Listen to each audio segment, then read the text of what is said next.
अधिकार के दो पथ। कहानी की भूमिका इस प्रकार से है।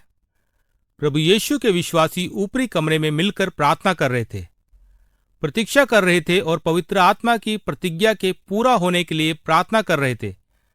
आइए हम विचार करें और देखें कि कैसे उन्होंने निर्णय किया कि आगे क्या किया जाए। अब अपने श्रोताओं को सुनने के कार्य दें।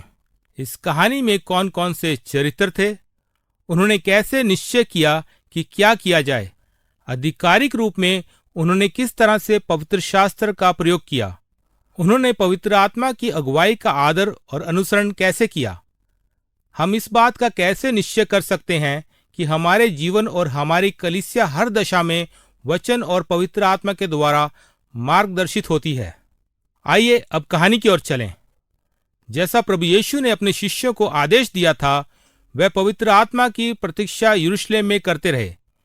जब वह प्रतीक्षा कर रहे थे तो पतरस उठा और कहने लगा, भाइयों, हम जानते हैं कि हम में से एक ने प्रभु यीशु के साथ विश्वासघात किया। वास्तव में परमेश्वर के आत्मा के द्वारा ये पहले ही बता दिया गया था। पवित्र शास्त्र में लिखा था कि एक व्यक्ति प्रतिज्ञा किए हुए उद्धारकर्ता के साथ विश्वासघात करेगा, परंतु इसके साथ ही साथ ये भी लिखा था कि उसका स्थान किसी अन्य व्यक्ति को लेना होगा। इसलिए आओ हम किसी ऐसे व्यक्ति को चुनें जो उस व्यक्ति का स्थान ले। ये आवश्यक है कि वह व्यक्ति प्रभु यीशु के उनके बपतिस्मा से लेकर प्रभु यीशु के स्वर पर उठाए जाने तक साथ रहा हो। तब सभी ने प्रार्थना की और 12 शिष्यों में से एक शिष्य होने के लिए मत्तियाह को चुना। वह 12 शिष्य जो प्रभु यीशु के करीबी शिष्य थे और अब उन सब के लिए अगुवे बन गए थे, जिन्होंने प्रभु यीशु पर विश्वास किया था। प्रभु यीशु के स्वर्ग उठाए जाने के 10 दिन बाद एक विशेष धार्मिक त्योहार का दिन आया। प्रभु यीशु के सभी विश्वासी एक स्थान पर एकत्र होकर बैठे थे। अचानक ही एक तेज हवा सी सनसनाहट की आवाज ने उस कमरे को भर दिया। विश्वासियों ने ऊपर दृष्टि की और देखा कि आग की लपटों के समान लपटें उनमें से प्रत्येक पर आ ठहरी हैं। वे परमेश्वर की आत्मा से भर गए थे और आत्मा ने उन्हें अन्य भाषा बोलने की सामर्थ्य दी। उस समय उस नगर में सारे जगत से लोग वहां आए हुए थे।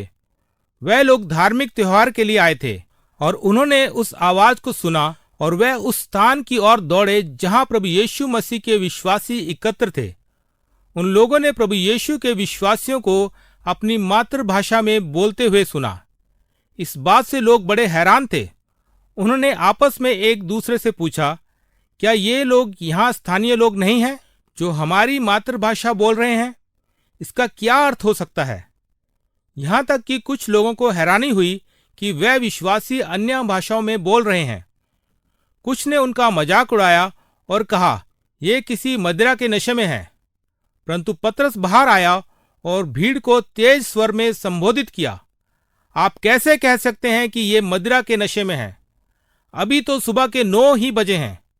परंतु आप जो देख रहे हैं, ये बात तो सदियों पहले परमेश्वर के नबियों के द्वारा कही गई थी। आप इन लोगों पर परमेश्वर के अपने आत्मा को उंडेला जाना देख रहे हैं। सुनो, परमेश्वर ने यीशु को प्रतिज्ञा किए हुए उद्धारकर्ता के रूप में भेजकर बहुत से आश्चर्य कर्मों के द्वारा ये प्रमाणित कर दिया है। तुम लोगों ने ये सभी आश्चर्यक्रम देखे और फिर भी तुमने उसे मौत के घाट उतार दिया। परंतु परमेश्वर ने यीशु को फिर से जीवित किया और अब वह सर्वोच्च स्थान पर परमेश्वर के दाहिने हाथ बैठा है और परमेश्वर ने उसे अपना आत्मा हम पर उड़ेलने के लिए दिया है। वही बात आज अब देख रहे हो और सुन रहे हो। यदि आप इस कहानी के मूल पाठ को पढ़ना चाहते हैं तो आप इसे प्रेरितों के काम अध्याय 1 पद 15 से अध्याय 2 पद 21 में पढ़ सकते हैं। अब आप पहले दिए गए सुनने के कार्य के प्रश्नों पर चर्चा करें और इस कहानी से आप क्या सीखते हैं और आप अपने जीवन में इसे कैसे लागू करते हैं।